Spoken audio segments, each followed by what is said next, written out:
The world is loud, and yet the most profound lessons are learned in silence. Imagine standing alone on a quiet path, the weight of expectation lifted from your shoulders, and the only voice you hear is your own. This is the path Miyamoto Musashi walked, a warrior who mastered both sword and self. He called it the Dokkodo, the way of walking alone, a life lived free from reliance on others, unshaken by the distractions and demands of the crowd. To walk alone is not loneliness, but clarity. It is a discipline of the mind, a practice that shapes a life of intention and strength. Every choice, every step is deliberate. The warrior's solitude is a tool, not a burden, and it is within this quiet that true mastery begins.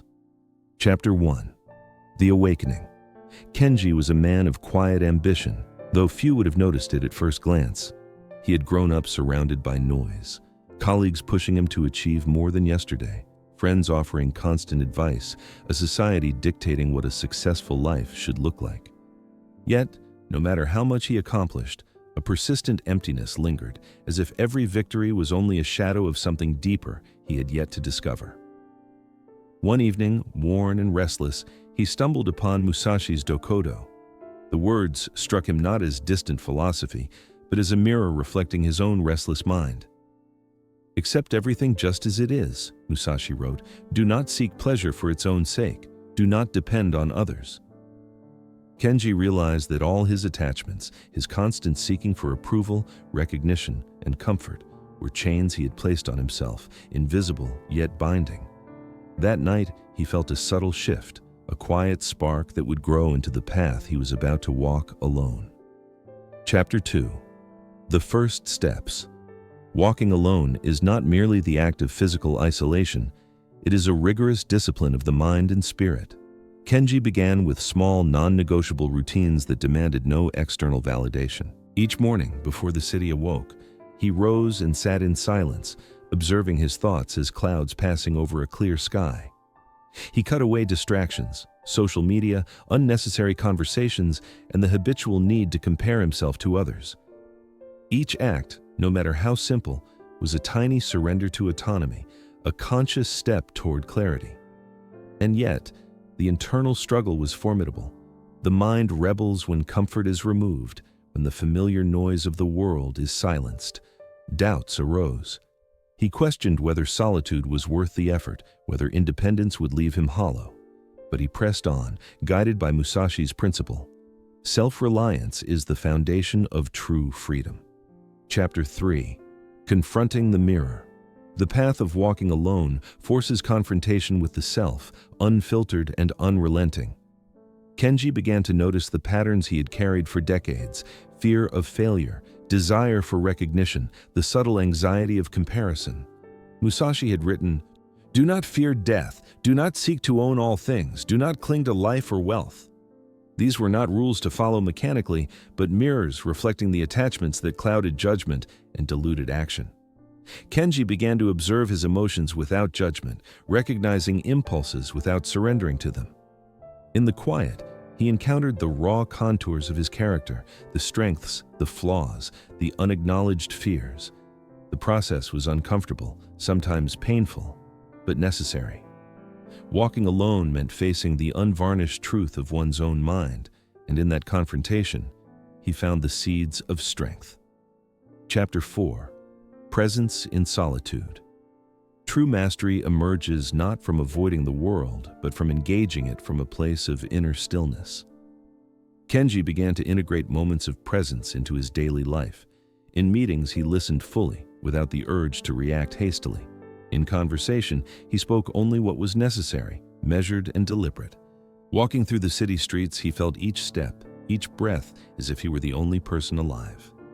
The Dokkodo teaches that independence is not withdrawal from life, but engagement on one's own terms.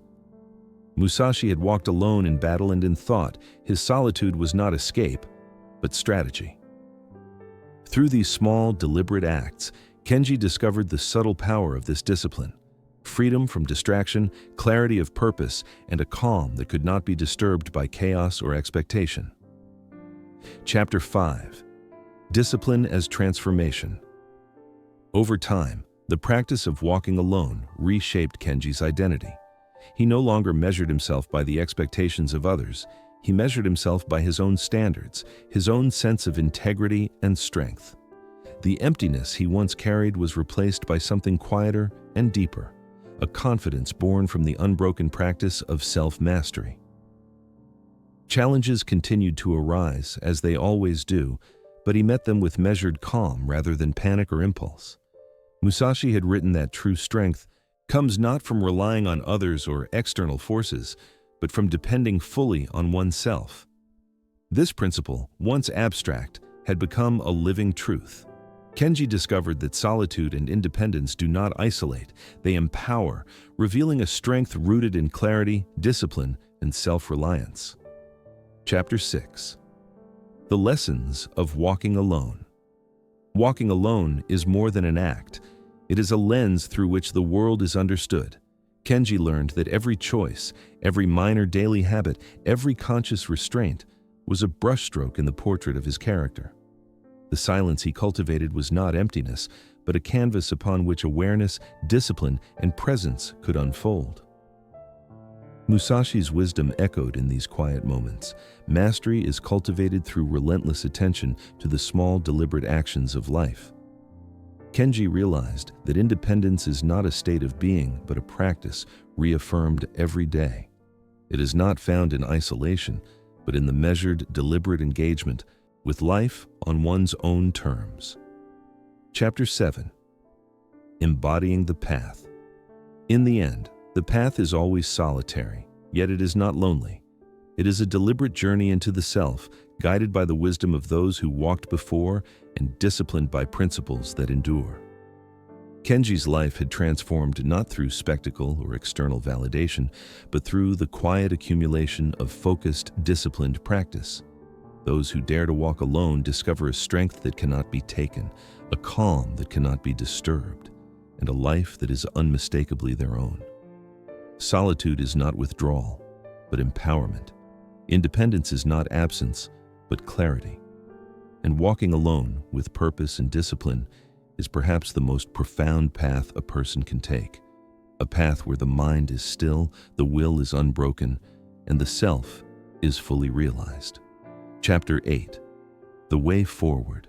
The way of walking alone is not a destination, but a lifelong practice. Kenji knew that every day would require vigilance, every choice a reaffirmation of independence and self-reliance. Yet, in embracing this path, he discovered a freedom few ever experience. Freedom from distraction, freedom from expectation, and freedom from the subtle chains of dependency that bind most lives. The path is disciplined, deliberate, and sometimes lonely, but it is also luminous, filled with clarity, presence, and a calm that resonates through every action. Musashi's words endure because they point to a truth beyond time. The greatest mastery is mastery of the self, and the greatest strength is the clarity that comes from walking alone. Conclusion. Strength in solitude. In a world filled with noise, distraction, and expectation, the way of walking alone offers a path to clarity, presence, and enduring strength. Kenji's journey demonstrates that true mastery is not earned through recognition or external approval, but through the disciplined cultivation of self-reliance, focus, and deliberate action. Each choice, each quiet routine, each moment of conscious restraint builds a life aligned with intention and purpose. Solitude is not emptiness, it is empowerment. Independence is not absence, it is clarity. By walking alone, we do not isolate ourselves from the world. We engage with it fully, guided by a mind that is steady, a will that is unbroken, and a self that is fully realized. The path is lifelong, the practice relentless, but the reward is profound, a life of calm, clarity, and unwavering inner strength. And so the walk continues, not toward applause or recognition, but toward alignment. The value of solitude is not found in isolation, but in the space it creates for clarity to emerge. When the noise fades, intention becomes visible, and effort becomes deliberate rather than reactive. This is not an escape from the world, but a different way of standing within it, steady, attentive, and self-directed. What endures is never forced into being. It is shaped slowly through choice, restraint, and time,